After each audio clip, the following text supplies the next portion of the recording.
الدي نا خليفة العامة الشيخ محمد الخزالي البخاري با كونتونا كبيرون فوتا توبا بنيا كنترولا فما جبو كنترولا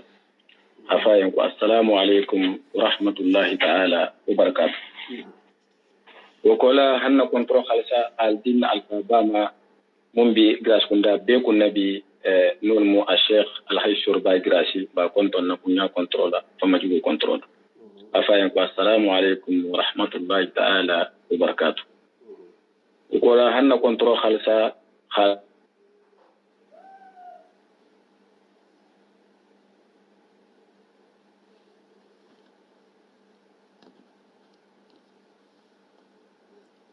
الو الو الو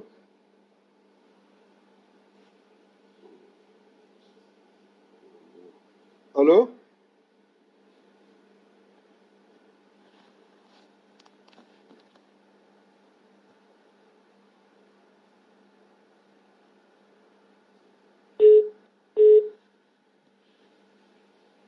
الو وبعدنا ونمجيكم إن كربون يتولى الله إن شاء الله نوم أستاذ شيخ كنجرا إغراسي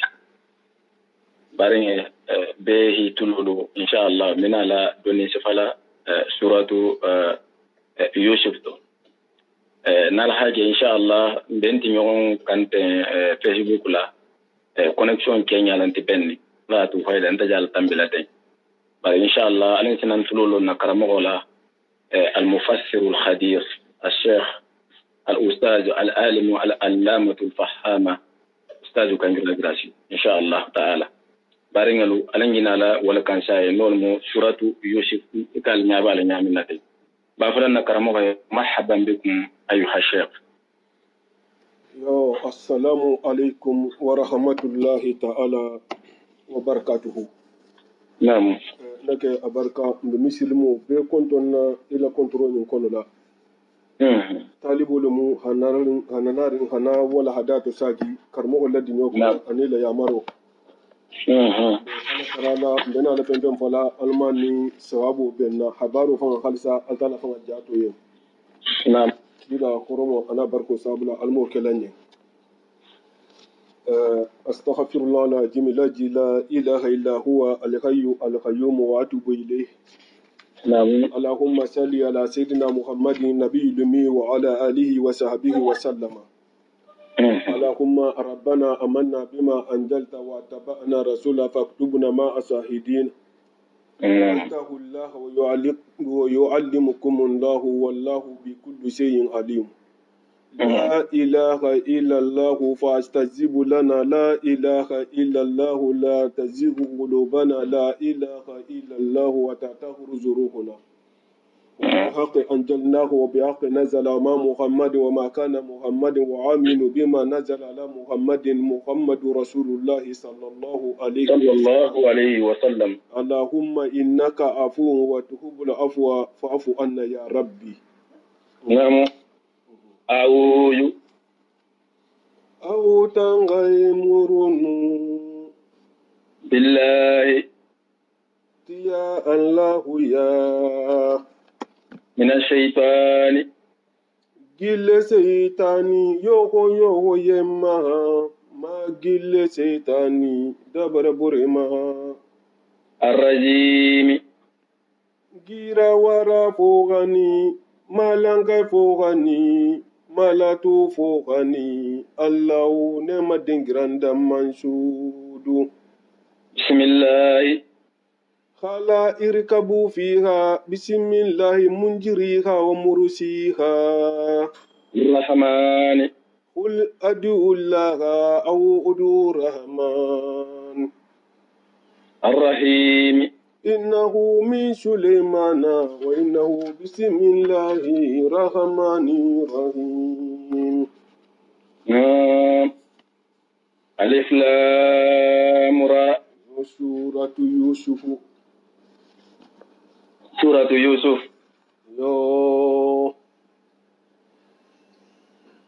nabiyullahi yusufu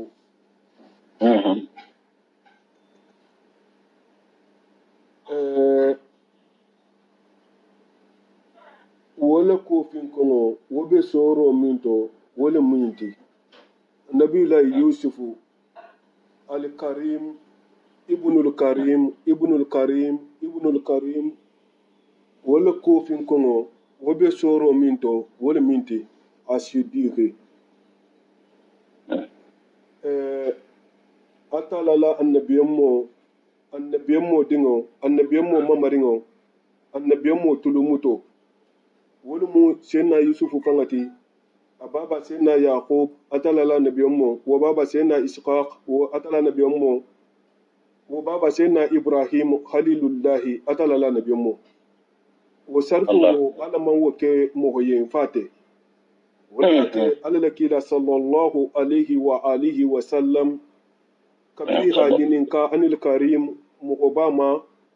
fi sharfin lambeto ako yusuf lemu ikaya kante o mabari ateko ko yusuf lemu munna anata dalilo fananti yusufu karim wolumu annabiyamo ibnul karim annabiyamo dingo ibnul karim annabiyamo mamaringa ibnul karim annabiyamo tulumuto itafo ko huwa nabi wa abuhu nabi وجده نبي وجد أبيه نبي أتفنغ بيمبا ما نبيمو تبابا بيمبا نبيمو نعم يتلسافو نيالي bari ndisa ka tulumuto bari Allah man wo kamali mo hola kuto fate wala hake so soro na tale sena yakuba bonso adin ke tanin kilin wulula annabi meyato munna Allah kila la hadiso ni kama sallallahu alaihi wa alihi wa sallam ko yusuf amma fa ka aulad yaqub na tun ko ka aulad yaqub so soro medun atonu ha fa ki be mo annabi moliti barni ya ga tafsir karmu ko lemu dul ko kan be mo lemu dul ko mu woni ma lemu bi tan Allah kila tubo muta bal annabi min titi Allah kila la hadiso ni sallallahu alaihi wa alihi wa sallam yi hanin koroti salon hafo ko sena yusuf no mu annabi moti namu bismillahir rahmanir rahim makiyatun makkan kenyin idayan kan de fare mahammadu makkango le musoro nyinti abiji gilat mu'min hatara alala kila sallallahu alaihi wa alihi wa sallam abbe makale ngo yen ko soro nyin adigita suratu hud ko male suratu hud jigirin ko lale ate jigita amul hujun suno sangale soro nyin jigita na harijatu fatu tasammenna ana abu talib sanango lagole ya kila ma sallallahu alaihi wa sallam hiya sanganyi fanga tola ko amulo hujuni namu kusu no sanga wo soro nyinna ta wo sanga le kanna sifaro ke alala kila ye mo holula mulu tambita nyato anbi mulu to ulaman toro mun to anin ila kuna tana la banya men atala la de maroto fasa fundo masbi wala halu hafo kullun hadalle asibalinte awato benari suratu yusufu imamu zawad haddasa allahu sirahu akuni mo hakaran kal jamal muslimin kime sunu ni hakaran da jimi shi wosu ni suratu yusuf kuntu filuntu ni kuntu filo bila sunu bila mangulino kudo bi kan imamu ibonya mu lo mundo ni ki sita karanga tala sa boy kan surat nabila yusuf annabiyan mu altala la kila mu alqur'anu huwa shayda lan tamita suru mun to suratul an'am altala la dalo watilika hujjatun atina ha ibrahim ahamul madanje inna yusuf batole ako ulaika alladhina atainahu hukmatan wa atainahu ilman wa hikmatan wa nubuwatan aida non amo mun kasabu madam motal ni sagwe bela ne be me sabatita arfu lila sina yusuf alla kila sallallahu alaihi wa alihi wa sallam ako alali sirawo to kata mitala sampata sabanyo kono la ata mitala sampata sabanyo kono hakila marhaban aduataye ko na yusufu ka taraje altala banta satrul hisan ni nya pankilinge ke nya pankilinge bundi ta dafinga bema wo pankilinge bata jata kilimma Allahu akbar wo na yusufu altala hawo munna jarabi kusiya manna asabarta altala la jarabi rolo ma altala hi ko mu kayen khaju jaroti han ana tana la banyin ma anala muhud bena tana bo kani ana banko ka wolum palestine ti ata misra banko ka wolum egypt namu won ana tana la banyin ma sai na musa amma maringo wona tana sa wante tale ata misra banko ka samba palestine tumu minna na be tambila bala وبي حديثه تنامنا نين الله كيلا حال سبتي صلى الله عليه وآله وسلم صلى الله عليه وسلم نعم وفينكم بسورو منتو ولا منتي نعم بسم الله الرحمن الرحيم بسم الله الرحمن الرحيم بسم الله الرحمن الرحيم أقرمنا بركو المروان وكلام نفافن في الدنيا أني القيامة ألف لام را ألف لام را الله أعلم بمراده بجالك أنت متاني كتو تولي ندوفو على كوكو تولي نو كومو مبالا كتو تفسير كرموكو بودولا كما جيتا تمونكا ألتالا لا خامورا دولون نين ألف لام را نينا برهارانو كفanga damu ta lifu lamura sabalbe alqur'ano kono akilina mindi analile baro ano kono la dum jako alifu ni ko Allahu lam lamu mulatifu lati ramu rasulullah lati sallallahu alaihi wasallam abejan no to kalif la mimura Allahu latifun muhammadur rasulullah dole ko Allahu adamu bi muradihi bi jalika alal halu abi mun nan yinina harfu sabunina namo tilika atala hadali ako alqur'anu ayo min jenti ikon da mita mun do suratu hudu kono ko tilika amba rasulu na husuhu alayka wo annabi mu liki baro wo min nin atala ko kunun ba asifali te muhammad baye dol ko ka kumo yimi sa gira wala mahafo ko tilika ate kuma kan o min joti ayo wudu ayatul kitabi alqur'anu ayo lum wala maru anu ayo ti non da lifu la mura dol ko kuma kan be sa gira lifu la mura ni nama hafa ko tilika o alifu la mura ni mi jega ayatul kitabi alqur'anu ayo lum almubini munnata alqur'anu munnata khatunya nu fan nya boy nyokonto khabat hala jigo bo inyohonto anata wole kamma so ayo ndina na mun kanten hanin filla ko senna sa'ad ibn abi waqas radiyallahu ta'ala anhu qala rasulullah sallallahu alayhi wa alihi wa sallam alila kila fanga bainamu alla kila tunshi waswatilla saybul tema ako sa'adu khali falyurini emri'in halahu ako sa'adu mun bayyinati don dum hodo fa na bayyin yitanna de sa'adu ibn abi waqas radiyallahu ta'ala anhu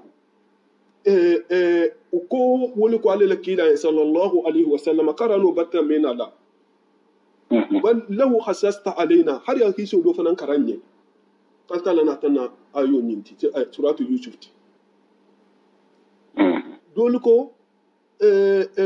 كي كولي يا رسول الله لو حدثتنا قد أعيننا توتم ولعلم يعني للذين آمنوا أن تخشع قلوبهم لذكر الله سيدنا أبو الله بن مسعود وحابنجي أكو يا سيد الله فوكيلا صلى الله عليه وسلم لو قصصت علينا هل يهيسو فننكرني فنزل نيجي توتم نحن نخش عليك أحسن القصص dole ko har kuma wo man sabati betege قال يهودون لنا تانا لا كلا ينك صلى الله عليه وسلم ko natra ne be mo le mati munga sedna yakuba na dingilu bo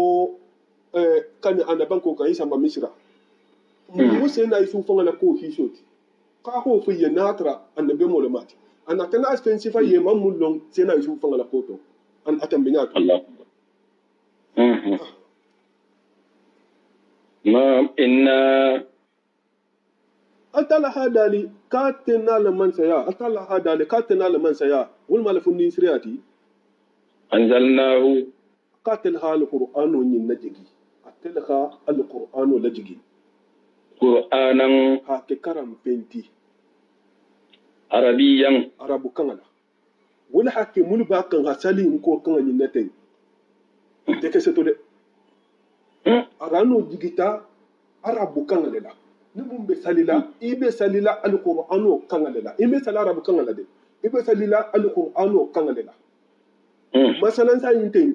akala la dano ni a misalu fanga principal munti akala dano da haba ko arabiyan yani bi luqati arab kanga imena busile ibarite salito me afono inna anjalna qur'ana bi luqati arabi ni ako nyamara no kan fi hafla ko arabiyan altala hafu adali nyamene ba fulo nyali yo ni ha mayi da mai tata ba ko bi lokacin rabu ma fu de mar imon altala lam umra do fo de bari imara no fo ni tawiyo ke mazali namo sanu se ke altala kangalela altala kan mun de arabu kan bente de iko musai ya fa qal alhamdulillah ibina fa qul sana'u lillahi rabbil alamin inni ho fa mazali في هذا قال الحمد لله نو ده بقول شكرا لله رب العالمين نو إيمان في هذا قال الحمد لله سبب أنت لا حمد لله بس أقول له ما قوى إنت عرب كان فلادي عرب كان أفقاد أجد عرب كان لا برا عرب كان فما بيه مثال أنت لا كان أنت لا هذا له ممكن وكذا هو ولا تسال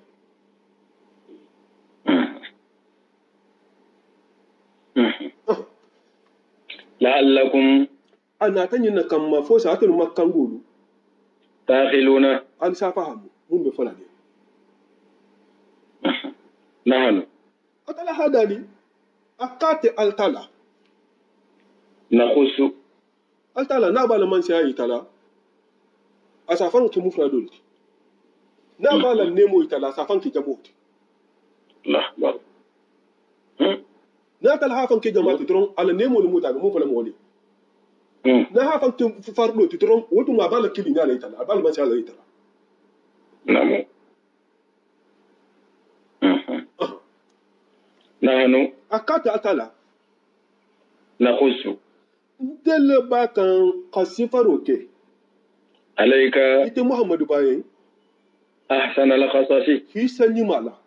mala ya me qasasu kuma kan min do hado jokki ita ma ko qasas ima kala kamme suratu khasas kono ko kusihi alwako akose na musa tata muso akai da ko kusihi kalu ako asaso ko to mundi sabe hafenge lo enyo honko lima bari fenge to kuma kando awhayna namun kila ya namun wahayoki ilayka ita muhammadu bama نعم هذا القرآن ونينا وإن كنت كنا مؤمن دي تفرق تنترتلي من قبله النبي ميا جاتو لمن الغافلين مغول تمنتين يكون كلامني dan النبي ميا بنالا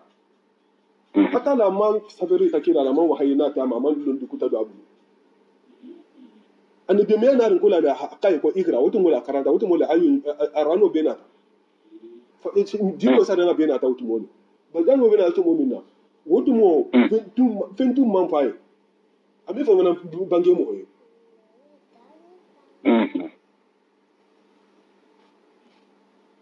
wazkur izi yo adal hadali ako muhammad batu mo fin konde qala yusuf alqur'ano soro tannin fulani hole jenti ise arano soro ni atara mumma arano soro tannin fulani hole jenti sina yusufu ababa dinke tannin fulani hole mumma ala soro benta babu dinke tannin fulani ko hiso ni wolle benta tsoro tannin fulan ko ma bano kono isata makarra ku to ben ninnete altala batala atala hadali akku muhammadu ba tumo fin ko le jarabiron mun ye hake ba woni me kala tumo min hatra kila sallallahu alaihi wasallam makangulu bata bayi loma bata ta makka sate koma wato le nin ko keta ha kila fundubula halo ha fa kota da ha yin nyoko lale mu ko dolu kan bari ila ko le banta nyamin na hanawo fanan sifaye makangulu bata bayi wolu wato bata buloma anala mu bata ta sate koma abakad bi mun bani mu golte mo bata fatu mu wonta nyama bidu alnabi no ko dum be dundin ala ko bi musa ho sama ko to bata fatu woni mun hajjati ko resin gonu ko dabbe kanto ibata asiro kala ibata asiro kala sabe ibata ambargo la kan aka fa den ka ba fanga dala kono la ibata ko la gole yama ila ba yo wo wala tatala na ta sena yusufu na ko ki shoti dan hayita ha fa ko sena yusufu na bari le ha bai le bari wala banta jadi wal fanga mun ko la wala mo sama lugo ma di tata bula kolon kono le Allahu akbar kumu molti de sabe ba ko resun goda hakila bai halbo maka kono le bari man da bula kolon kono bari sena yusufu ko bari ne fanga ha ta bula kolon wala kono Allahu akbar atala hadali akum wajukuru iji muhammad batu mo finko nyimbe ci bala kila bangale yo sallallahu alaihi wasallam qala yusuf mo min ni sai na yusuf na hayin bange ya bi ababa ye woni mu na yahubati bunu ishaq ya abad akuite mbaba aha baba kili akite mbaba inni akunde de ra'aytu ahada ashara kawkaban lolo tan anin kilin nsibo tawlela nga wolleke lolo tan nin kilin nga wolleke lolo tan anin kilin senda yusuf ni ala taala fanga la mo la ni mo ko dodomu senda yusuf atala la mo sugandirin dodomu senda yusuf senda yusufu sanji a baluta a tafanga siye san keme sanji muhan a wani balu yusuf a baba sena yahob wo san keme san bina ni san wuro la wani balu abin ba sena ishaq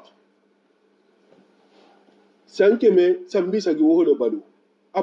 baba sena ibrahim san keme san bi wurula anin san lulu an wahulu ba aka baba yin aka tesi bota lolo tan anin kilin nala lolo tan anin kilin aka wuleje aka sibo nyinke jumo sole kitimilungo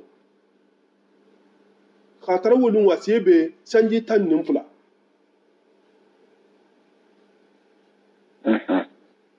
lolu ko ka sebe sanji wurula lolu ko ka sebe sanji tan wurula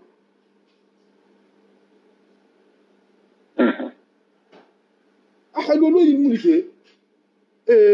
karamo wulu ka lolu ni to ko fole ko jariyan lamu anin tarihu anin zayyalu anin qabisu anin amdanu anin fallahu anin misbahu anin sarrahu anin farra'u anin wawasabu anin zulkafataini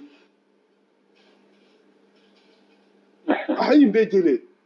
ibebe kiko nilama ibelorin akulumatilimo inata inarin isirin ama ako wasamsa ni bar man lolo do na jele lolo tan nin kilini anin tilo letumu nganin tiloji wal qamara anin karo fanan bito nga karo fanan je ra'aytuhum bari mbaba ni jele de sajidina ibe sujudi kan li nyen ibe sujudi kan ni wonya hamunyita wonya hala bunya leita wonya hayita le hafo atala nya hala bunya leita nala otota anala wurginte ya kabra hanyu fo ababa hasibo fahamu kisan ahalo hafo kunyi annabi moloti adingi dutema mo annabi meja mafana mun darjo kabun ibe mu atena dingi fanga mo mebedi namu qala ahabangi wutumole ya bunayya iten dindingo la taqsus ru'yaka ikani la sibo nyin sifade ala ikhwatika ibadi ni biye fayakidu bawo ni hanyin sifa ikana takha dabari to benyeke laka iyen kaidan dabarila ikanta dabaro to be yende inna shaytana munga kenga nyimpo yen sentano aduwun ko di jahule mu sentano tide bil insani mo wonni yen mubinun munna jahu ya belanken marin ndin ikana yin sifa ikana yin sifa de ni hanyin sifa ibadin yen antena le benima de wol hake janni khalasaha akiba halun ne hafo adini ni hamudi jang nyimu ku baleti de aka sibo nyinje aka tara asiye besanji tan ni wurula dolla foroto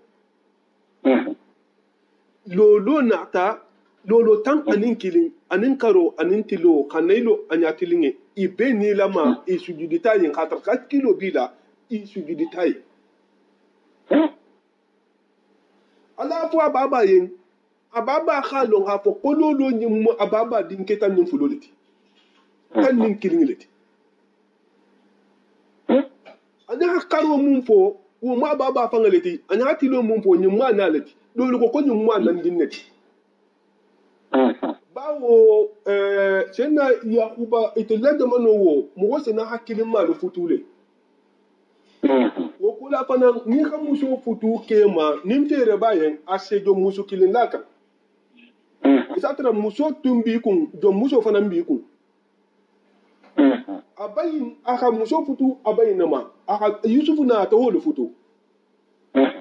manyo dandalungo ke ba di musu folo bije amanda bi yusufu na dandan na hadi musu folo ta ko aka fa no bi ta di musu folo kuna ka dandan sai na yahuba la sai na yahuba sawa ne dinga ta ta musu mun yi wanda yi abai mo do abu dite akayin ko bayin ko nda man yi ne akayin ki yo ki man yi ne ko bar ko telefon nya jan ko me dindin dandan ko to nyala amma wote bi na hano kenan ne san wuri wula nga do hodima sai na yahuba sagi ta san wuri wula ko ta na hano kenan hata alladda mi folo ni data din na ni mugi ke ba ka jo muso mun la yin kan wo tata din fula mugi nan kabiri tana yusufu na dandanta ha jo muso kidin lawo hanaka tana yusufu na jilo ko da tama alladda muso tata din na ni mugi wol bi hakku wol be mugi dala tana yusufu fa na man didi tana yusufu na tana mujidi din yin panan ni tepe din soto tingi xamu na mi ñogo ni ñaga aka to la ko yusuf ite la to kon chuno namu wo isu la mugo ala ko gula ta kewa ma betege pasa tin ma din na bangati wo amo te molto anda ta sibo ni ngi tambi tangula la matu adogo soto tu mo silen bani aminu ana ta tinga mana fa kita Allah akbar ko tambi ta gole ala tefe ninna tana tuntu nan titilla sefe ya tambi ta gole ala ke bama sena yusuf la sibo namu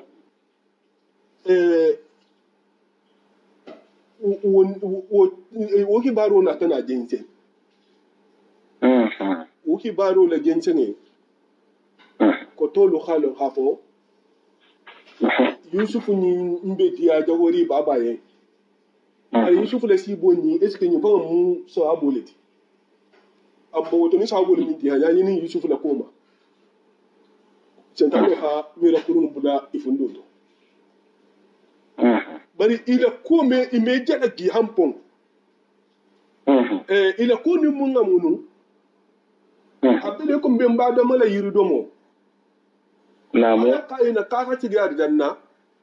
bara hada dunya la kamma adu mebo no fa yiro ko ni wala na ta yiro ko noti iko sinna qadara la kuluntego anala dindingi fa ho altalla la khaya marala ka kulun tege kulun tege kuma fa na ho fa ye ya mari fa ka dindingi fa kuma fa na ho fa na fa ye bari sena bari non da jahiro to sena musa ha makiti mu ma wala mu tun nyati aban kan mu wala kulun tege la man kan dindingi fa la akala khati ya mari wala jalaginta sena yusuf ne hasibo mun na dan namo lo tannin kilingi annin karo nin kilo be sujudu lataye wo me kenu ile sa tannin la no parce que man sa kutan no wato ma ba alamu adabe mota fa ga ta bisira banko kana ta man sa ya don yi ko ri dinga hanna na ran na tara ba man sa tigiran kan iya sujudu aye wato na ta jahu ya nyi mbula nyi so de meta ya bula kolon ta ga 5 star misira ana fanga lana tego da mu habori senna yusuf kan ana badin kan baro nyinto wala hake lunna du hi fanto muta jalago mato mbenna la kumo munda mutala namu dolu kan ta hamira hafo ko fonni dum mo ho kurun lullati mo ho nyimalle mo balle mo hansu so ro fanga bila nabi meyato yo donc cewolo kumo nya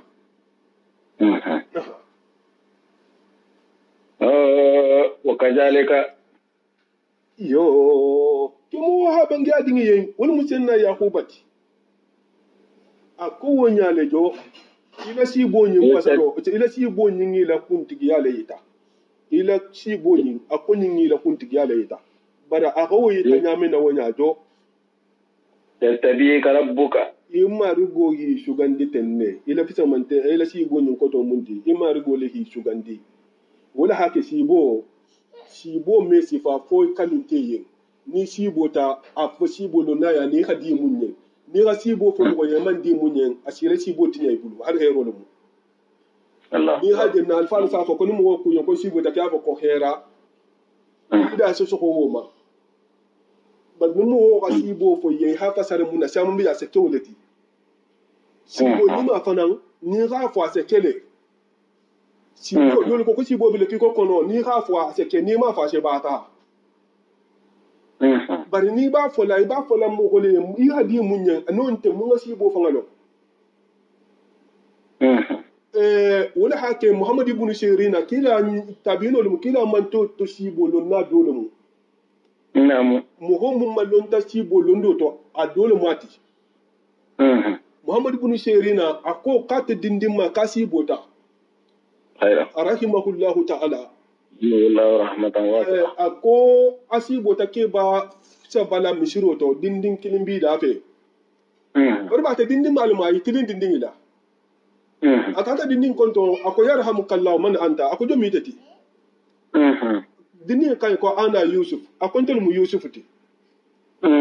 akai ko do mu do ita ko nyum mum baba le to do mum be mbalete do mu abbe mbalete wani mu tana yakuba ta ni tana israka ni tana ibrahim akan to mbati matara akwai ta ce mu fasar nyadi a hake bolaka ko tana yusuf hake bolaka ako tana muhammad ibn shirina akan ko ya mun denda to akan ko mbati ne ngege asa ta ke bolaka la ki ihaja akan ko mbata akin ya mun nan da to akon mbati na ka duje after that ke bola kala da ta nya saboda akan kiya mun akan kun mati shon waje akan ko shi fa ngasi bo basar ako kabiru ke ta kate man si ibe si bo fula ta la balo na ako to Allah akbar muhammad ibn shirin ala kawa ko do minti atel be majigirin lundo namu bala talibo du tema be majiliso da ko dole ta ya kalma mu akan kona akon shi go ta kita tankili akan kita kiyo kibe kinyina kibe hijilale majigirin je kuna ta o kenya to ba kan ma mu akan kuna akun si bota ki hankile kon ta hato akan ki da ki be sunya do kala ki bi bulo fundula le Allah i ka yen ko bari ko kilili fulo yin dum fasaro bata jampa nyonna ai akodo yin ki ta tan kilile ka ba ya ko nga nya la tlemene ko nga mo nyuma ya mata ma chedo ta ko nga ko mo nyuma a ko yin ka ko ka ta to le ki ya kili ko nga nya le ko nga kurunya ta ma chedo ta ko nga ko sumulum a ko a ka ga nyili bula a folo la ko ga nyili bula sena Ibrahim ali amaro la wa ujina fi nas bil khad ya tu ka bin nas ya tu ka rijala wala kullu damir a ko do nyi nga nyili bula nje soro munto sena yusufu bari la ka ayyuhal iru antum lasaruna fa adana al mu'adhdhin ayyuhal iru fa antum lasaruna ka nyili bula wala wo fulo be ke ta wo mo ko lale wo sanga wo ko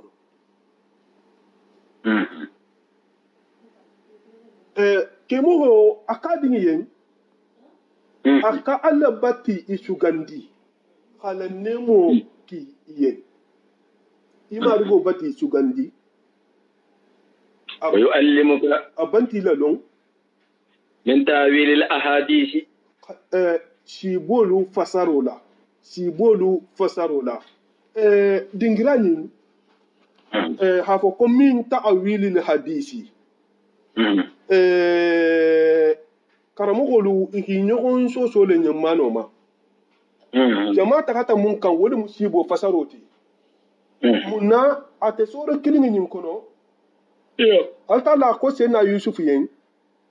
a kabiri arano soro ɲin ya tannin fula ɲɔgɔ ko wa kajalika makanna yusufa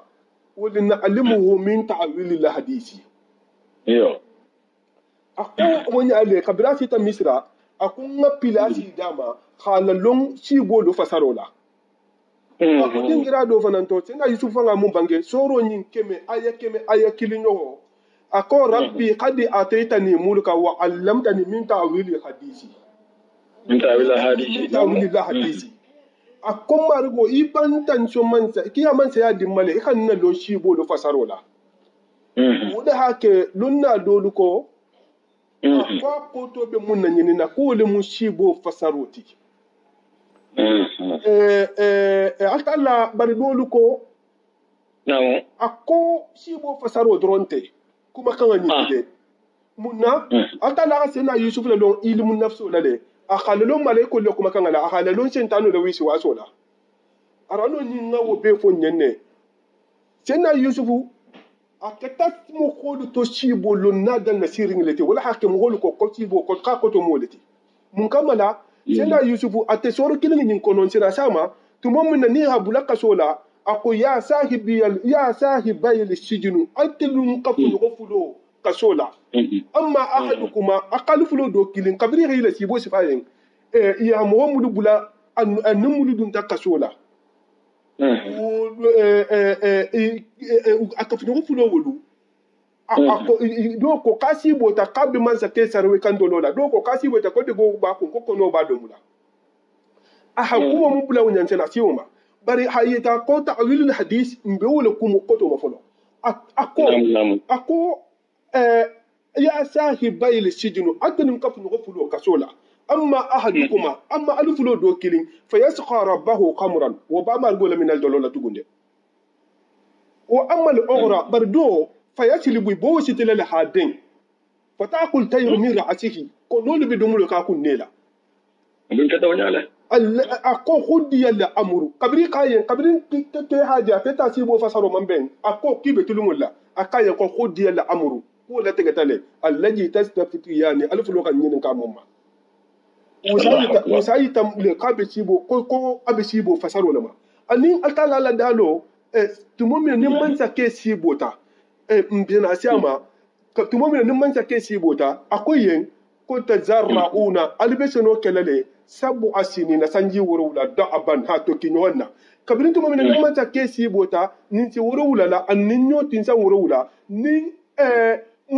anim tena yusufu ndu ko mun tumbe kasola ni na ko koy be kesi ka be kesi la no kesi ta abe manza kele min kan dolola kabir manza kele mo holu ko ta sibo nyum fola wona tana yilibula tena yibula atibo fasaro nyinna sintano khale nyina munna wotu mole a ko man ta ke yin ka haki ka ta hakka sola ko yusuf tonya fola benon ko ni tu mun tonya bange ko na ta no ka ti sibo ni ko to isaji atari je ata kabra man ta ke la sibo sifam sen na yusuf yin sen na yusuf ko hasibo fasari munna akota zarrauna sabu asinina da'aban san wuro wala seno albuna kala hato kinyona fama qasadtu nala pempenti ga fazaruku fi sumbulu ga do to atin sangala illa qawlihi ya'saruna han ayo hafa ko samumbe tanjarin fanan ko la altane masoto alla dire tengal alla ina bol cedi alti jebo dolu ko ako ta'awili da hadisi nyin akam amul munna nyina ma'rifatu ma'ani kitabullahi atalla la kitabu koto londo dum wa sunanu lambiya na be mo la sila koto mun me tunani ale mun nya hamita hawu nya bo mo godien ko tena yusufu bo ma ko ta'awili da hadisi nun kammala wul fana nyila dalilo ke mundi atalla la dalo kamma fa bi ayi hadisi ba'dahu yu'minuna arano wala su mun jama me kira lo sonna mumma kuma jama me kiri ne mo ibarano mai bina sonna mumma ko hadiso wo dondo atalla ka sena yusuf la longo la ha kila ya londo binu kuno wala kono ha mo ay tam wala nyin na hanyi manyi ika ako ke kaso la nyamenna ha abota akala fa nga dalitu ku wala ma balaka asuddahu kabira sita la sudan ma tayna ho hukman nga londo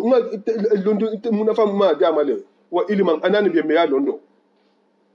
ani sela yusufu fanga la fo abange mogo yidi muri be kasola kabira si boy faye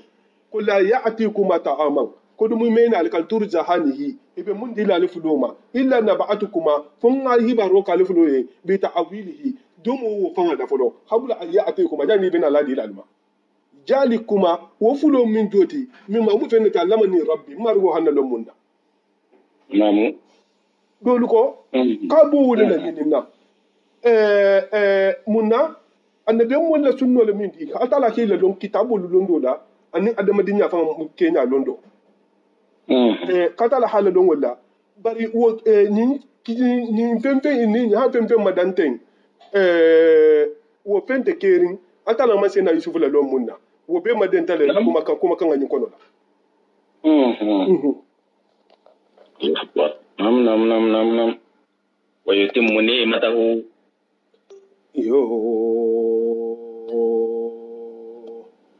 ويتم نعمته أخال نمو فنان أخو فنان نتم عليك إذا يوسف كان وعلى آل يعقوب أني يعقوب بونشو كان حاسدي أمن يندي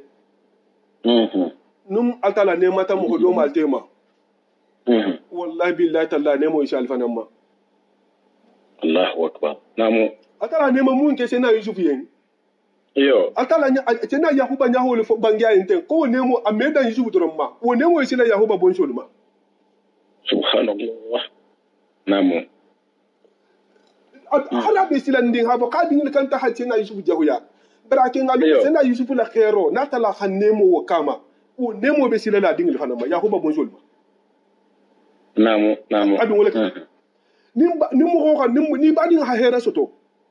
yo wallahi bila milafo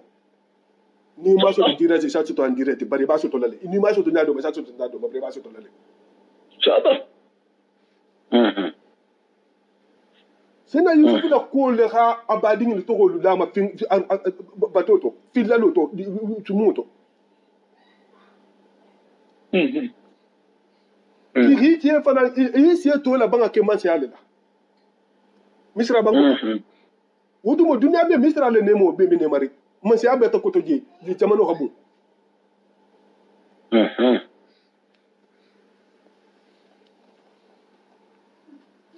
bar nemo ni man da hadro ma de asiti be le ma kama yuko nyamen atammaha ahabu timma nyamen na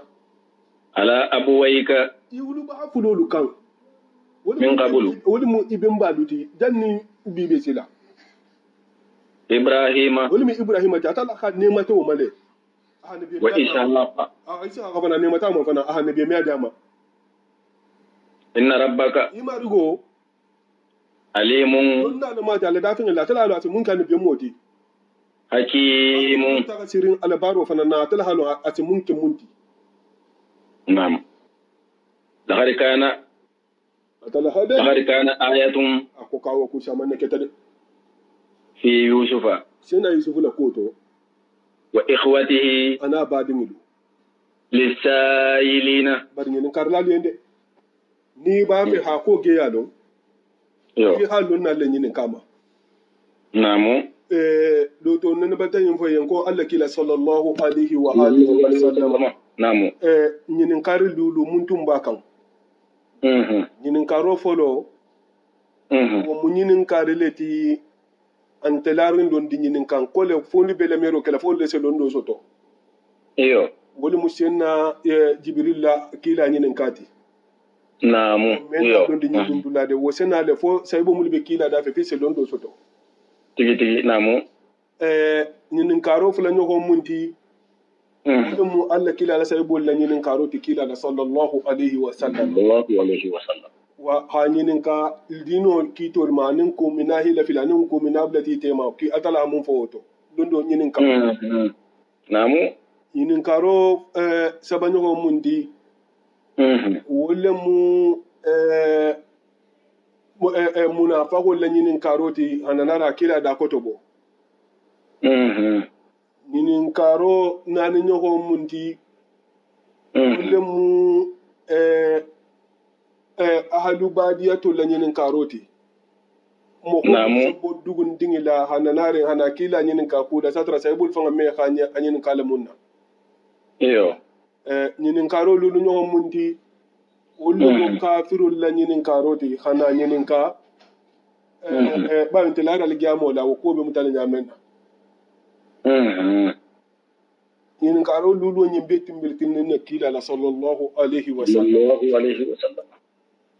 nyinin karo nte tanati naam ni atala kole ka halun na nyinin ka ni ha sena yusufu la ko ma nyinin ka allon na ma tara konte filo senyi na wala naam kawa kusha sena yusufu la ko laqad kana wa yadhkuru iyo atala hadali ako muhammadu ba tumofin kun imira wa hatima de qalu ni senna yusufu na ba dingilu ko la yusufu kun nan kali alala yusufu wa aquhu anana hakilin banyaminu ahabbu wala be makkanuri wala la ko hadi ila abina baba yen minna asiyantel mo ko tangati wa nahnu intel mo ko tangadun usbatun telle jamaa khashiya inna abani la fi dalalin nankali alala mbaba banta fili dingira woto mubinin bari fili la mun bilan kene marin dino filinte intide namu dino filinte nin dino filolo munu esebo dino fanga kono yo nin mo ka siti ison do mela kana be mo banta fili yo esebo dino kono dino filinte de iya kan yalon dalali rano fanga kono fasari sabale be dalali la namu rano kono fasari sabale bala ha trompe koto yo wo mudalali te ko mu nyimbe nyame ni wonte ha filisilo ma few wo mudalali te ko ngolo nyame na wo mu filolti non te ha bade non te fenga filima hatune o fana mudalali te be barano kono namu altena yakuba dingilu namu igi baba taka mansede dalalimunna alayhi wa ala nabiyina salatu wa salam namu wonte dino filitide arabul la kangale imaji ayo soro la bangala ayabi konon tonin lulu nyoho a soro kinin kono la tala hadalije koy kayen ali kayen dol ko kama marin la hafo namu bira ko yen ko bata yusufu sumota ko ni me ala bange ke fanin to nyata noti iyo ikayen ko tallahi innaka lafi dalalikal qadim namu hambi na tromperi follow hambi jole to se yusufu hatta nyimbe kante kerin be batini ba ka hambi ke biso ko tumo pata dito Allah wonto wote hafa comme afilitale de inte filoma atala atala dalu alla kila sallallahu alayhi wa sallam ako wajadaka dalan fahada akunna tare muhammadu ba inte alquran wa sariyanga kalama nati kandama intel harano lajigi wala ante ko ila tum filital de sallallahu alayhi wa sallam anana man fili banana man jiram batu ko tontoti c'est parce que là mun nata rano kono ni yamaro mun nata ni fatando mun nata kila tum to kalama dana rano benala kumo koto moleti kumo koto moleti mun ha fasaru wala fasaru betilina beti namu kumo alhajigo munti Allah iteluke ça fait itelu mo tanga chobo hadindi mo flo sodu dindi muluman ci ko may telu mo tanga le beseno le telu na lo le telu ko le lo fa ko bela ça fait nim fa le mo le fita itel ça fait fa nya tromper de parce que itelu to no ka bunwoti namu e bo dalalo lama ibewo dalalo lama ala altala la dalo muradonte bari muradonte nyinti hafo ko la fi dalale fi duni hafo kibe filirin dino loto koton toti ni hala tara altala la dalo khairul maghdubi alayhi wala dallina mo filoleti altala la kamma suratu fatiha kono khairul maghdubi alayhi atala ila ne majam fo sita mo man to wala siloma wala nta mo wala dalina mo filta wala tade ala la dalu rama kono wa qad adalla minkum zibulan kaseeran suratu yasin kono atala ko sintanu khamo samana la fili al kono iyo anu wotanol donc wo ayo mu dalalu lati wo mu filolti habosar yanga kono اقتلوا يوسف انا بر اتلا دالو دينغرادو تو هافو كو دلالو نكو فساري سبال بال هافو كو مكو سي فين نين فين فيلي تفنان فين تنون تاي سابو مكو دلال مثلا نين فين باجي تا بانكو هادو مو سابو مكو دلال اتلا دالو كما سوراتو فاتري كونو اكو اجا ميتنا ودللنا في الارض نو تو كو وقالوا اجا دللنا في الارض يكو كونين فيلي تكاثرو كونين فيلي تفني يام بادي بانكو تو inna la aiduna afon bizak lelba atara fa hada su algama fanan jalan batun al maqwa dalla anhu ma kanu yaftaruna tafattana filitima ibe mun batu ko namu dalalu manu siyama ngala bala namu yo uqtulu yusufa ko alu yusufu faha munna yusufu la ko be diarin ay baba yen iteliben tanyinto ki ha yusufu faha awi trahu ni wonte na luke ma faha feu alu taha fai ardan banku kan yakhlu wajhu abikum alu khal baba ne kuluma dala kulunya lakum al dam mala al dam na to anya ko to ina ha me aluje anya be yusufu da ni yusufu tinenda de na gwa bar jelele watakunu nuwa gata alisake nu ala yusufu nala yusufu fa hanon dal hala fay alisana la bang min badi senna yusufu la fayrin kola nonte afaharin kola qauman modi salihina munche tubi otu monal tubi ta sake mo nyamati sentano himarsa mu home ito ben kumbe atala soso la kono kora ta soso la komena la tubi la ni ako nya ile tubo memta Allahu akbar ina mu fujanten mo ito ben kama ise kuna gwa Allah wa ala halata ge telumale wala hake me dele gyakan bari iyo ni itelinya ito ben mun kamata ni adamadin ito ben kama yakuna gwa mo kono ngata atala soso nun kura ta mena la tubi la tubo atala hadisi Allahu akbar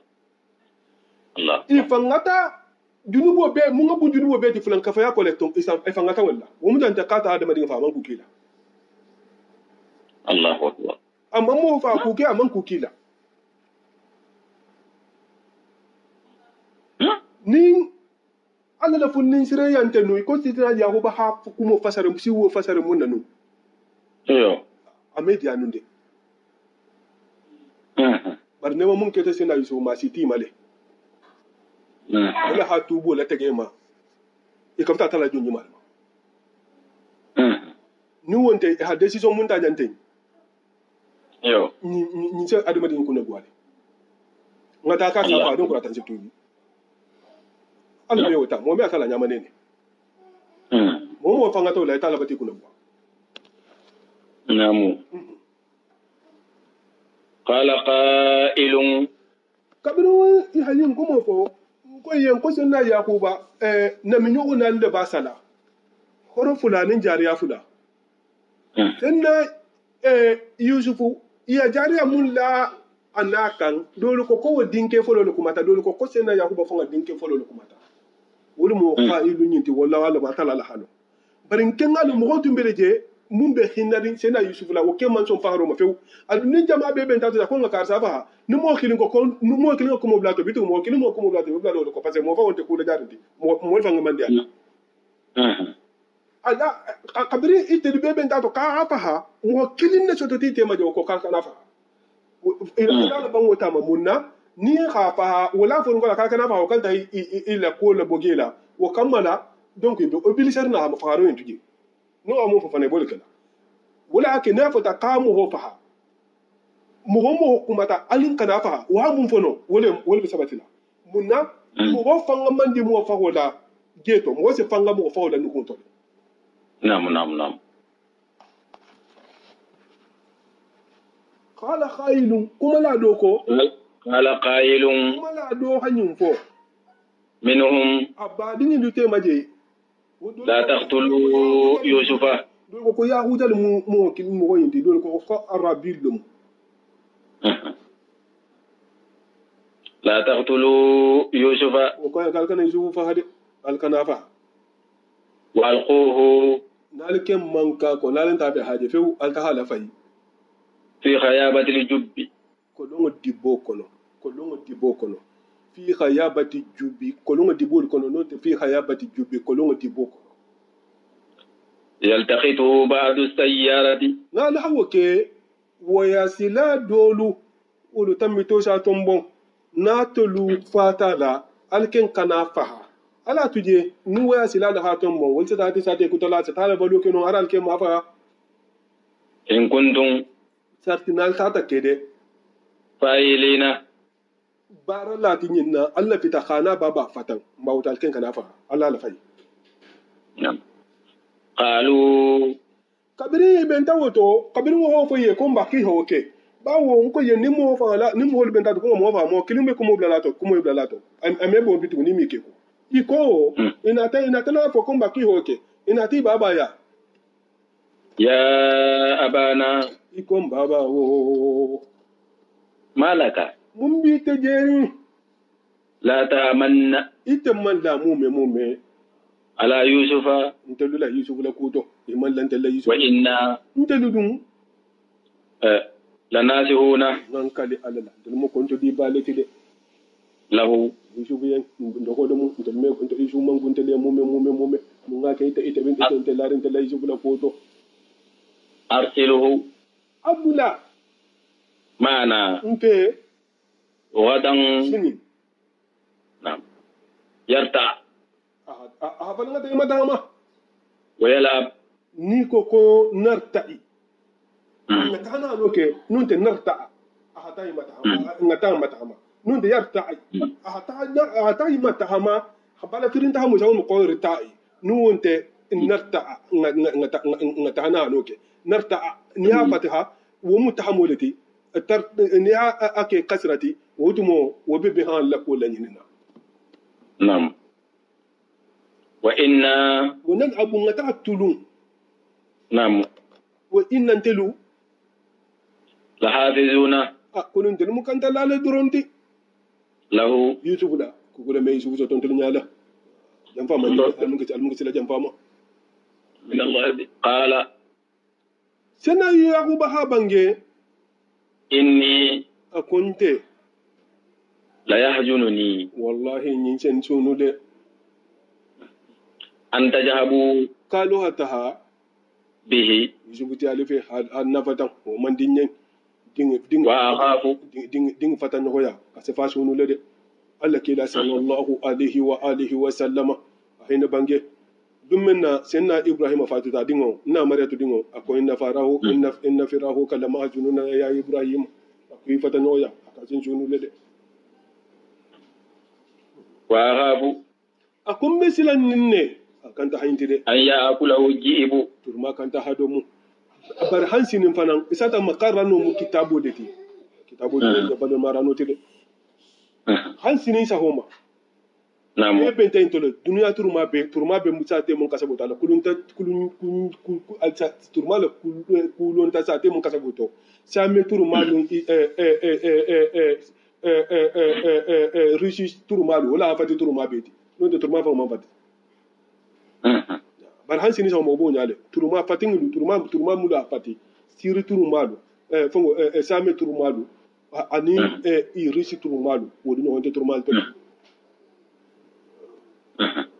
ko mesela nene ya kala hujibu turuma kan ta hado mude wa antum munna ila sate turuma sate lutum wa antum hatratulu ghafiluna albe shughularin albininarin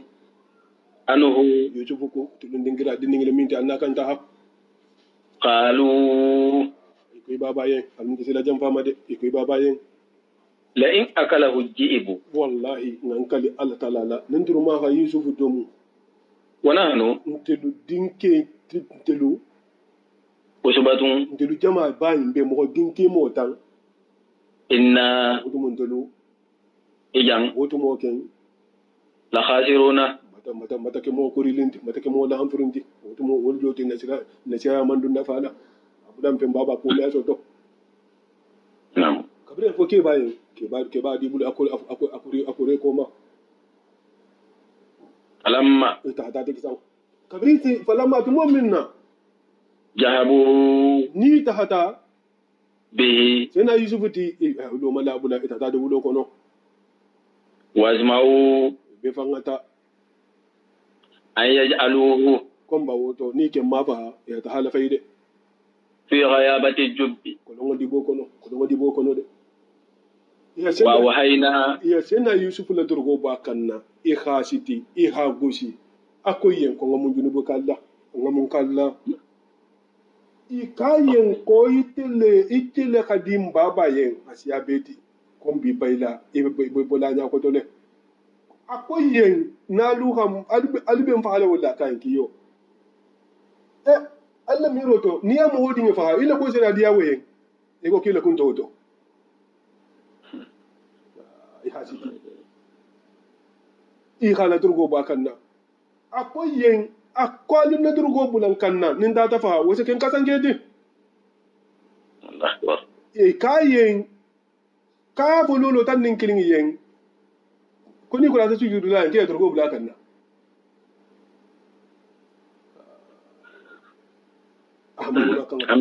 ambe shi bo bi hakilo la hammi si bol bi hakilo la wol mo ko woni ke ba jila da mun da man namu silanta mun da man kiji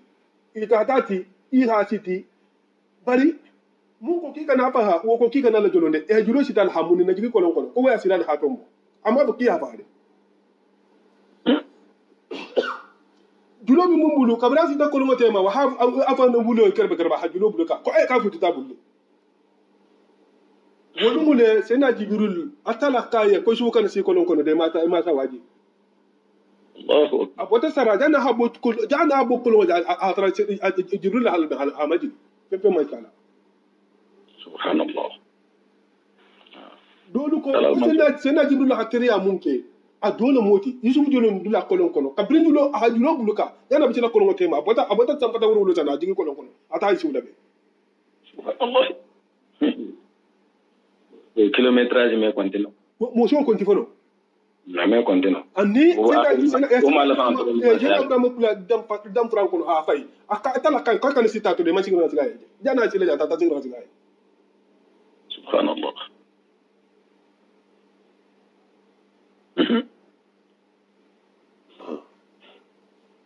wa wahayna sena yuzu abimani makanga vokan e bay ha fay ko lon kono kabra jolo ndo kolon kono akete ka ba dafa kabra je to de afana nyambula ta afana fundo la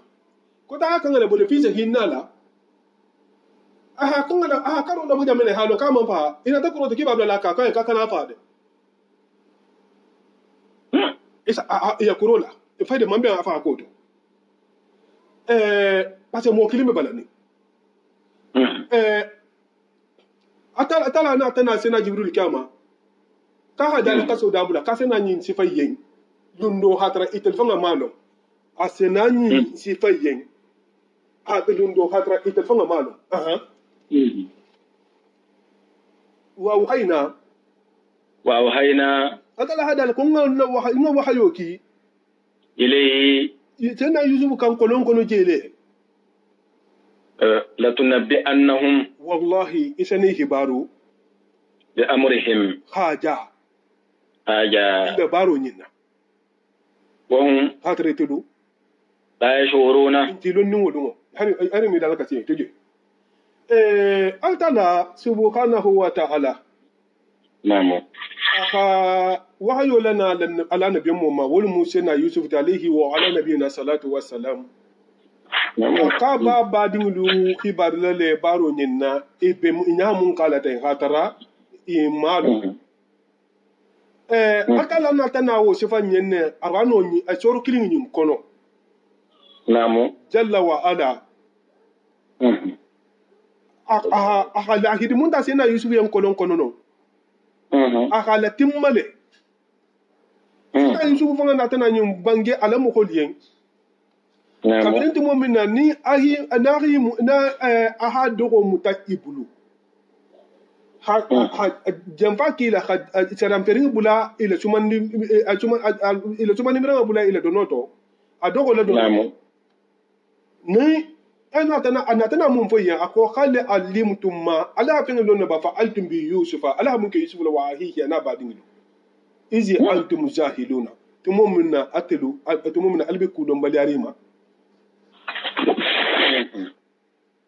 atala hada de dingrado fananto akuwa jaa ikhwatu yusufu sena yusufu badingulu na tale fadakhalu alayhi idun dakan fa arrafahum atahima don wa hum lahum munkaruna khatraytilun tamalundi wole mu kuma kan ti atala ko kabi hibaru lale abetena yusufu sena hibaru ninna hatara imalo etilla miro to yusufu fangante kerin sena yusufu kan hibaru ka sena hibaru ninna wo ko wo atala hawo kele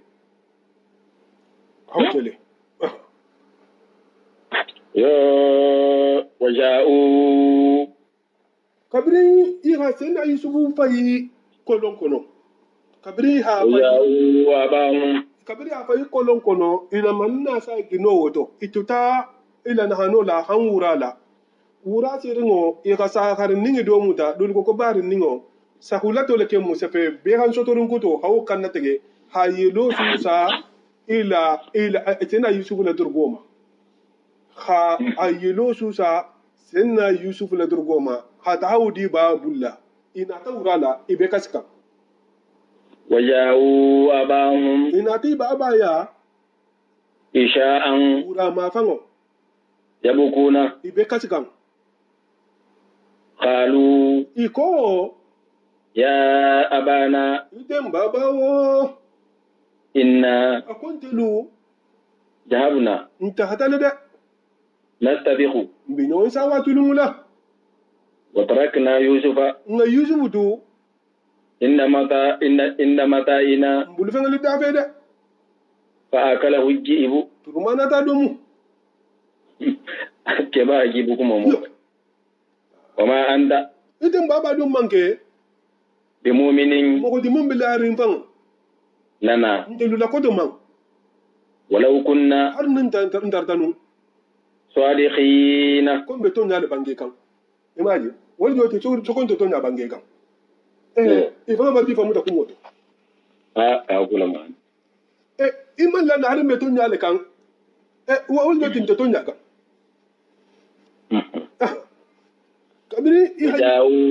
kabiri na ta tena yahuba kan inin kuma kan anin dole ko ke ba akwai a tafi a hila saha hi sita ma ibakan hakumonin ya sifa turma ka tena yusufu domin yamin iyo sena yahuba a hatala tara a hawanyaro ba ni saya maleko tema kayan kishi ne ta nyadi akayen kishi ne ice ne ta tiro kono a jama'a ya laba fi sa kilin dale akayen ka ta ne kilin dale a fo yusufu ne hata na ba akayen ka mata halon kama fa ko ni multa be ko yusufu ne to kono halon ka dingo ke man fa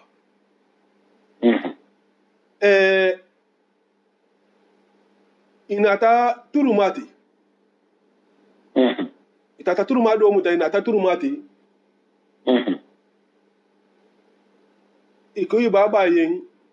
ko turuma ni na ha sena yusufu do mu sena yahuba ko yen ki ya turuma bula akon ngabula kala bula ya turuma bula sena yahuba ko turuma yen aki an dingi domu le akayen ko mi dingi domu akon telu turmalo ka tala hande be me subo kada mum male Allahu akbar akon te be mba dingi le nyinin kan num mun so tota akobare ko maje ki nyul na tamuta Allahu akbar hikmatu binon de iyo akayen ko mba ko ta ko ta hata bari jena ya huwa be mbeto iyo atala hawle lo munna mi tella lo ngola iyo wo bete biso ay inata iyo waja'u inata ina tindirike ala kami bidami kajibin fanya yeloti bidami nam ala khamisi senna yusuf la turgoma inata fanya yeloti iha be hanning mo be hangene mo faha ka yelo susa senna yusuf la durgoma inin wo durgo wonata senna yusuf alayhi wa ala nabiyina salatu wassalam senna yahuba ha durgo la saha aman durgo ni aman fardano jala qala aman fardano jala amatara amanto so sundindano tama ako bare ko turmani hakilu habu senna yahuba ka dingila ko bare ko turmani hakilu habu de ko bare ko turmani seginna ka akan dingi domo kara durgo ka masu ha so ningila ka ma fara ka mon durgo to ko bar kala turma yin hakilu habu sena yusufu sena ibrahim ay hafaita to lumena durgo mun tumba kanna namu aha durgo wodi adingla ma isu haha sena isu haha aha durgo wodi adingma yahuba sena yusufu sibo sifa ababa yen lumena aha durgo nyin aha bula fendo kono ha bula kanna ha diama wo durgo wo tumbe sena yusufu bulu dole ko sena jibril ha durgo wolta ta bula akanna kolon kono namu durgo wolina tana yele kolon kono itili misra bankola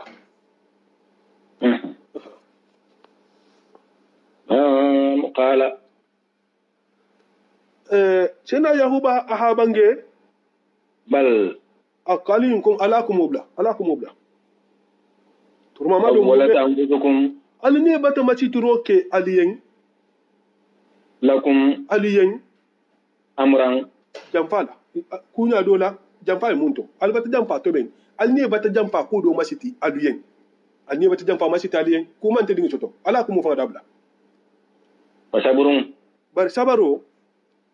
jamilun wala ki hani sabaro kani wallahi sabaro ta altala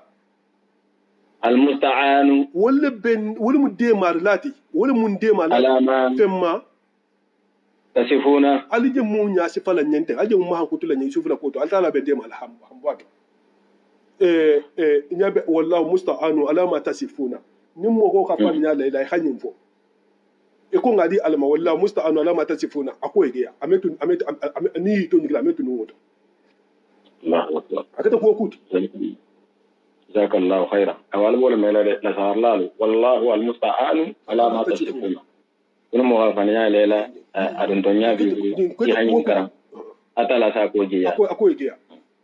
إن شاء الله amenu والله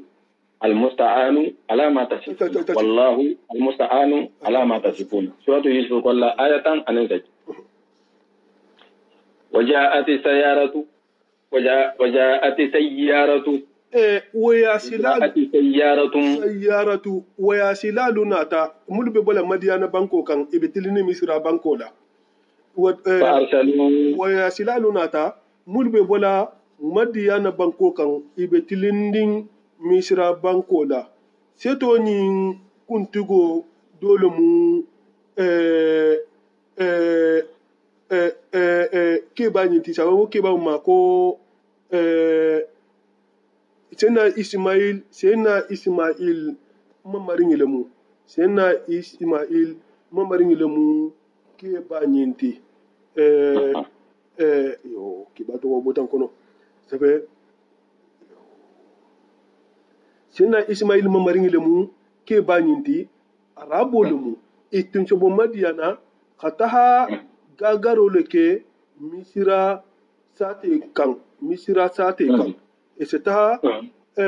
disate to ini ibu fengelu et c'est dongolu sambay fe et c'est marchandise lu sambay fe hata agaga misira sa to munna misira wulu ngoto mun so to non wo me so to dingira to marchandise to no to munna jele mu sate bati wala jele mu sate bati maliki bunu najar ato wala joti maliki bunu najar do sabo maliki bunu jar maliki bunu jar al ujai ke ba to wala joti maliki bunu jar al ujai ke ba to wala joti wala mu seto kuntu goti wala hasina yusuf sang abadin luma kabri cita kolon danin na itunjilinde jifa ngamaje ila yelen kambe fonyo tegeta ina tana kolongo je dingira janga ha kolongo yinje ko do ko jebele kolongo nyin kono do ko jinta kolongo nyin kono ini la julife da ta hala jigi ko jita la ka ta haje da sa ko nje ba kono aha julife la jigi atata ben jeti atra sena su ma jigirin je nyin to je da gulola atala haje la ja ha tuce na su ma jigi dingira kasabo ma aha jeta je yeleta je yilerungo aka tare je nyin sumo hadi jawke annabe mo sumo batalala je fanga le dia dronte de je fanga sumo le hadi namu ita je nyin e hanyin kaw ko ite nyonna ko bar ko je ko suma sifa mun je na kinin mai je jila ina ta da je ta hatati ata da ke ba do bije jilo ko tumba tawla boy te mal awoto baro be mata da ku to be ninna te ke ba te meta hano fiya jelo to hadi ke ba ma iyo ke ba kabrin ke ba hajje mi ke ba ke ndata ke ba ulta ina tana sa ino kebe tali jikuta tala sena jibril jigita non tunga ko sena yusufiyan koy be yele lale ni hajjul fele jigi hayele imari go ko ki halo iko ni aki dema ita hadingira to ni sa giti koy fa dingiru gana le fa halale amun na tege makinta so to le ba so to la ita hadingira do an lima ni ayele ta kolon kono wala ke la fo ko jongole mati aman so ngafale ko jongole mati de akenja fo ka alumba hulmiti iko kila jongole mati asanna ko koni ila jongole mati dana ba sana ka fanga hafo akaro la kila jongole mati akko a konyu le mo altelle nyato ngoti ni le matele nyato ngoti ko tata le bari tabe amato ko kila jongole mati namu ko sile ko ni ma ko le kan kiba di kinte ni mala nyato ngoti kinte le mu amari giti se to nyato no fo lo hontala ihaga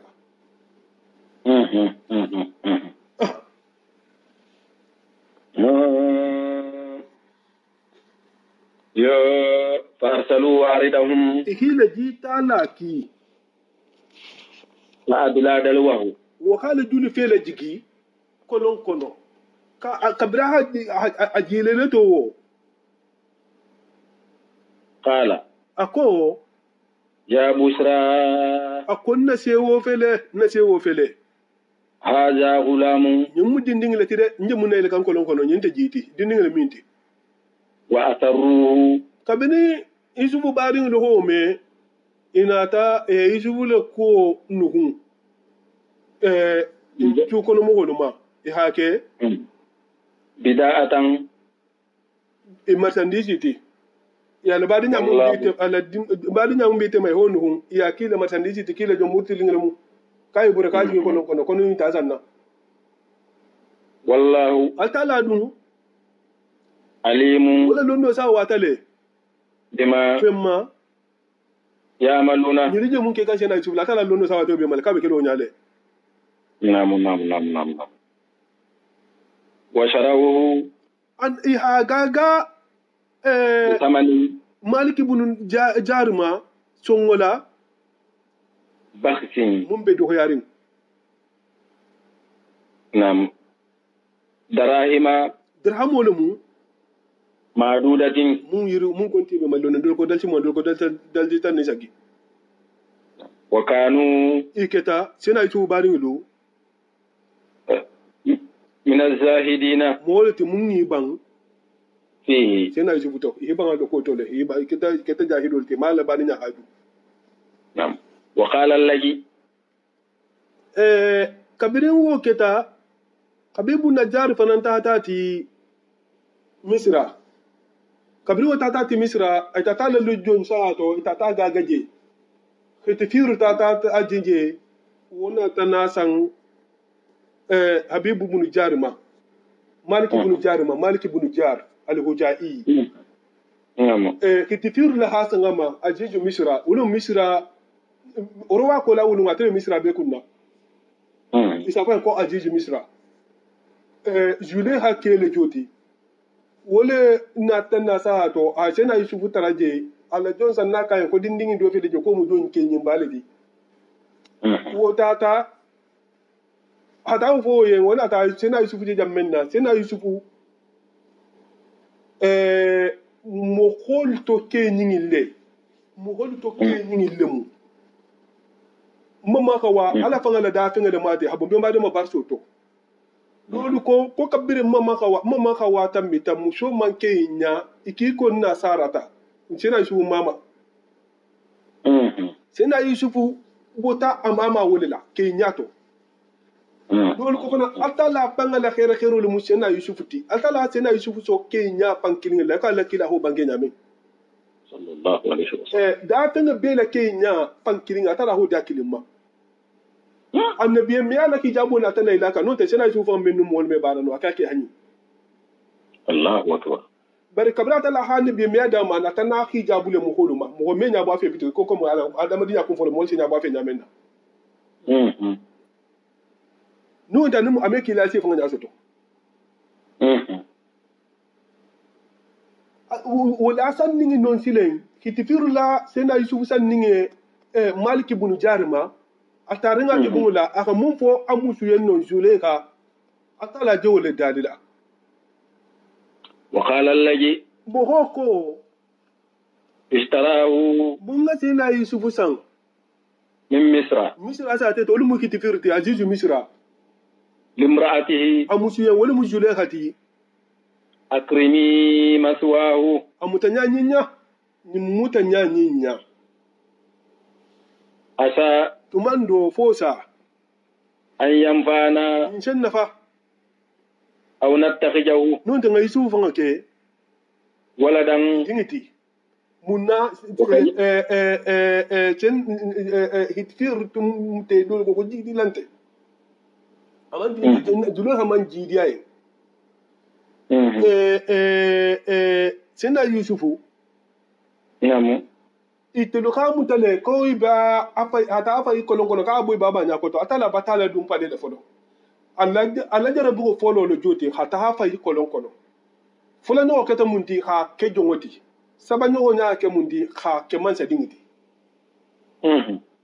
awala ko be mayena man kantene namo wakadhalika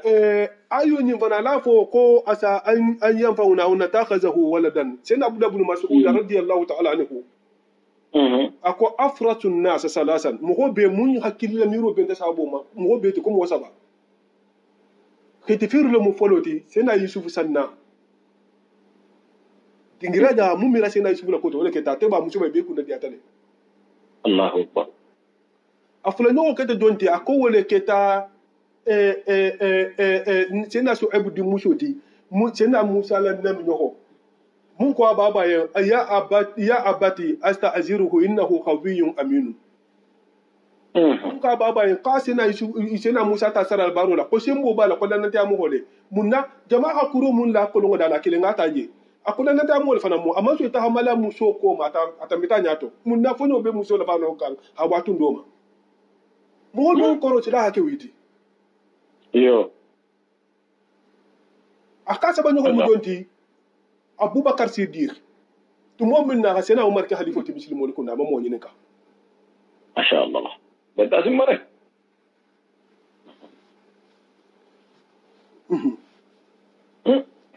yo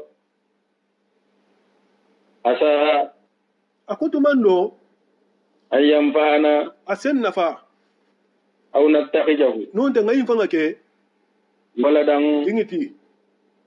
wakadhalika atala hadali akonya lejo alesina yusuf tango kolongo fago mama fa kolongo anni anala bo jonya to hakeman sa dingiti makanna akonga pilasi di tenne li yusufa ma fi ardi misra banko to hasitala no alimahu fon sala lon nyamenna min tawil al ahadisi si bolu londola wallahu atala hada kata tala walibun telbe nindirin ala amrihi ala kunya ma na tala la fita mo ke munti mo mi lono wonya na tala ko mo ke munti ite ko kante kelo di bi fanna torola ise junu bo soto barata la ta kembe kelale atala mun te mo mi lono wonya to atala te ko si suube kele munti fadi nya na buno to femfe me abuna to bari si mudronte de altalla hakku kula nyini ala bo kelale ite to tesele man so usata wani torodro lakin akthara an-nas bara adama dingi femba la ya'lamuna amman wolon mume walamma atala hadala ko tumo minna balagha ashuddahu ni sena yusufu sita sanjibi sabanin saboma dul ko sanjibi saboma atainahu ngaso hukman dondo muna famala wa ilman annin dino dondo wa kadhalika bar wonya lejo ngodi so manyamen najzil muhsinina سبحان ما كنا بسرعة صدق الله العظيم وبلغ رسول الله ذلك من الشاهدين اللهم على ذلك من الشاهدين بما علمتنا وعلمنا ما ينفعنا وجدنا علما آمين أحسن عقبتنا في الأمور كلها وأجرنا من وجه الدنيا وعذاب الآخرة أنا مواكل عند أم دخيركم المكر البنك خيركم يا ربي هاكل من زمن فاتحة نمنا ما هنو شيء من الله يقول نما نمشي مسألة بما نقول باسا وانت الفامل بيننا ولسي ما يا ربي شيء كنت جانتي أتكلم كلا من بما نلا مركولا نما بيا ربي ربنا فاها كني دنيا شيء ما يانا جات كندا ناتي كفرني تلو ما يا ربي ما كني كل جالس أبودي أنا بونشو بما تيري هنكا باتلا جو كنا دين وكيلا خرمت كروب خرمت ديكو بيا خرمت بس سبار كولا نن بخرمت عرفنا خرمت مشل ما خرمت اللهم يا رب محمد أنت تمام دو الجواب لا أنا جاوبك إن شاء الله لا المحاجر الجار لا المحاجر الجار لا المنكر فاهم لا تشكيل فهم بركة لا أنا فهم كرم باقي جاهم إذا أكيد ما ربي صل على محمد اللهم صل على سيدنا محمد صلاة تنجينا من حمد من الأحوال والآفات تغفر لنا بها جميع الحاجات تطهرنا بها جميع السيئات وترفعنا بإنك على الدرجات وتبلغنا بأقصى آيات من جميع الخيرات في الحياة والموت برحمتك يا أرحم الراحمين يا رب العالمين سبحان ربك رب العزة عما يصفون والسلام على المرسلين والحمد لله رب العالمين وعلم بالانقلاب إن شاء الله تعالى السلام عليكم ورحمة الله تعالى جميعا.